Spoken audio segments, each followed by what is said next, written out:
Allora, prima abbiamo parlato della Befana più volte questa mattina, le casette, le cose, e adesso eccolo qua, un mito assoluto vivente della canzone napoletana, Mario Trevi. Buongiorno maestro!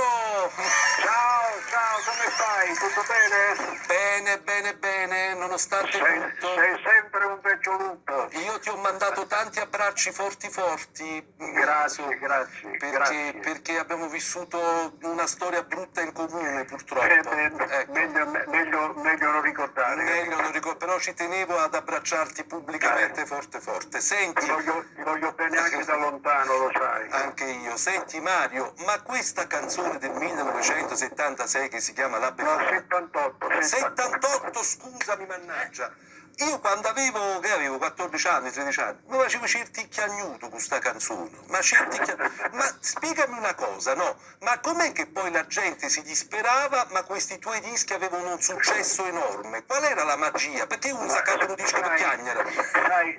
Praticamente è vero come dicono i vecchi comici, far ridere non è facile, far piangere è molto più semplice.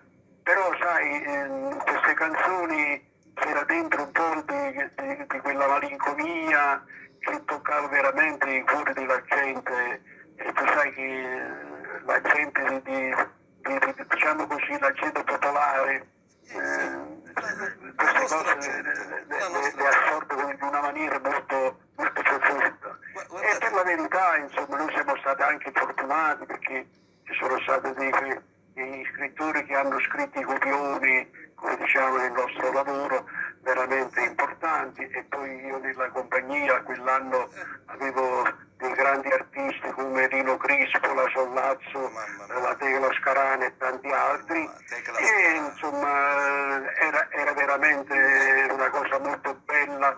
Anzitutto molta gente veniva perché gli piaceva lo spettacolo, poi gli piacevano gli artisti e nello stesso tempo si divertiva nel piangere. Ecco. È una chiacchiera, infatti questo è il mistero. Senti, Mario, ma quanto ha venduto questo disco che adesso faccio sentire? Ma questo pensi che noi praticamente venivamo dal grande successo di Abagella, no? Là pure è nata tragedia.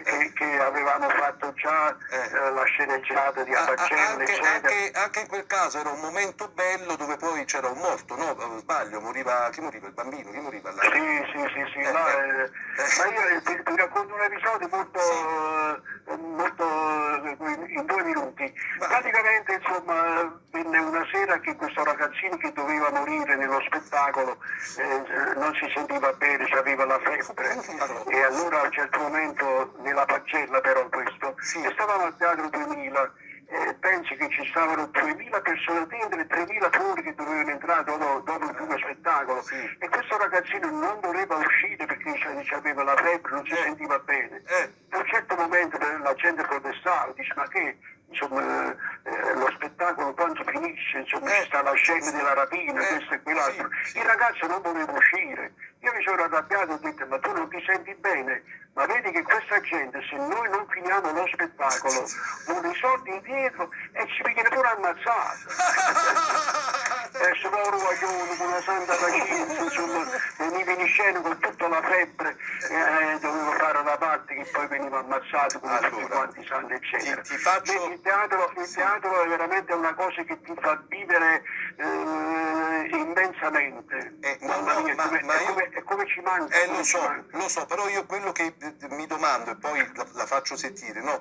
È perché poi in tante canzoni napoletane, quando è un giorno di festa succede sempre un guaio, e rappresenta un po' no, è un po' come succede nelle nostre famiglie, un po' il Natale in casa Copiello. Noi facevamo proprio queste canzoni per toccare, diciamo così, l'anima della gente, perché tu pensi che noi siamo stati in questo Teatro 2000 dal 1 novembre al 12 novembre del 1978, pensi che abbracciavamo il 1 di novembre, che insomma a Befana e cose, e chiaramente la gente, non lo so, si divertiva nel ricordare i loro guai, e venivano tutto palcoscenico insieme a noi, capito? Ma lo so, io qualche volta c'ero. Grazie Mario Trevi, un abbraccio, buona Befana. Un bacione a tutti voi, buon anno, speriamo che questo 21 sia un anno buono per noi e per tutti. Appunto, grazie, grazie, grazie. Bacioni a tutti voi, grazie, Allora. grazie.